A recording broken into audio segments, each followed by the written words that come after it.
9 albums deep. I'm almost running out of fingers to count on 2 hands the amount of Nickelback albums that are out in the world. 9 albums, people!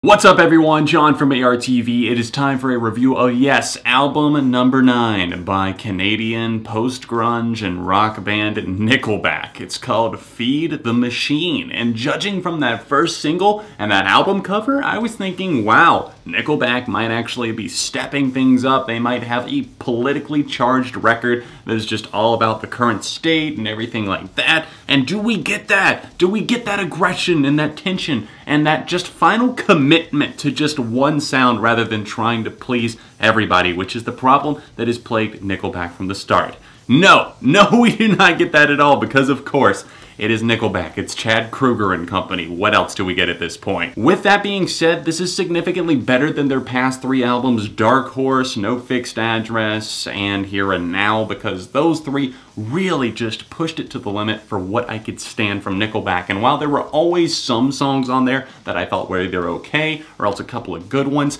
this feels more middle of the road, like not hating it for me, not loving it by any means, but it's serviceable, and I understand, I guess, why some people would connect to it.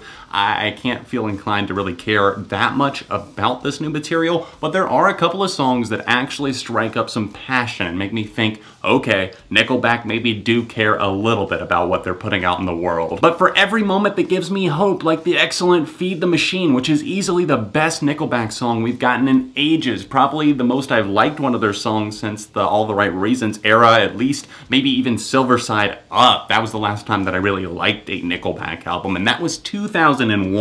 Think about that. Going 16 years at least without having a quality praised album all around by critics and fans. Now, that's got to say something about your boldness to keep pressing on through all of the hate. In fact, they were recently coaching the Chainsmokers on how to handle all the hate and just being the butt of the joke in all of the music industry. So for every glimmer of hope like that track gave us, we have moments like Must Be Nice, which make me cringe audibly because it is so pathetic. It's a pathetic attempt at writing a song, Chad Kroeger. Come on. Nickelback, you're sitting in a room, you're all in your 40s, and you're writing stuff like this. It seems like you're sitting around roasting a teenager on Instagram because you saw that they have a lot of money and they're doing a lot of stuff with it. I mean, it just seems petty. Maybe that's me, but yeah, it's kind of a weird song because he talks about everything from fairy tales to the electric slide, and the way that he does his vocals on this thing, you know exactly what I'm talking about. Kind of fast pace. He does it like on Shakin' Hands and some of those other Nickelback singles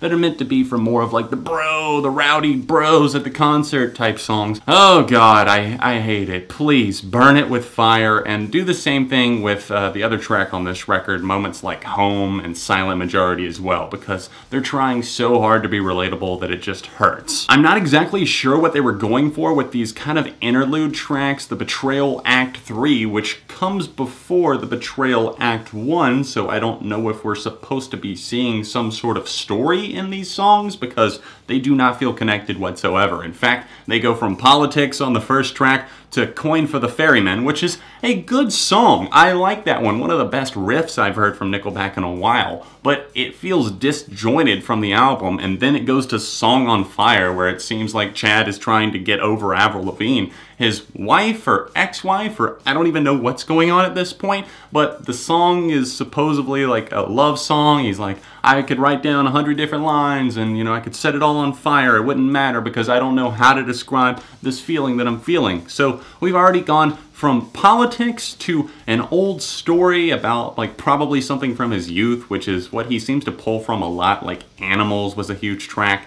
and I can see Coin for the Ferryman being another one like that. And then we go to like a pop crossover with Song on Fire. So what I'm getting at is that these songs don't feel connected, and then they try to bridge in the gaps with the Betrayal Act 3 coming first, and then closing out the album on the Betrayal Act 1, so is this supposed to be like a perfect loop or something? Because it doesn't feel like that. In fact, Act 1 is all instrumental, and it's a weird kind of acoustic build-up track where you're expecting something to happen, but it really doesn't. It just goes back into Feed the Machine, which I guess is cool. I think it would have been better if it had come before that, because a lot of people aren't going to take the time to play the entire album from start to finish and then start it over again to maybe hear the cycle come back into fruition. So that was weird. The Betrayal, Act 3, which is a pretty cool song, is weird in the way that it starts off, but it actually makes some progress and ends up being one of the best songs on the album. It kind of has this rocking groove to it, and the lyrical content actually seems like it's coming from more of a genuine place of anger and that sort of thing, and that's something that you don't see Nickelback channeling as much these days, so I have to say, that's commendable. That is an improvement from Nickelback, even though a lot of the songs here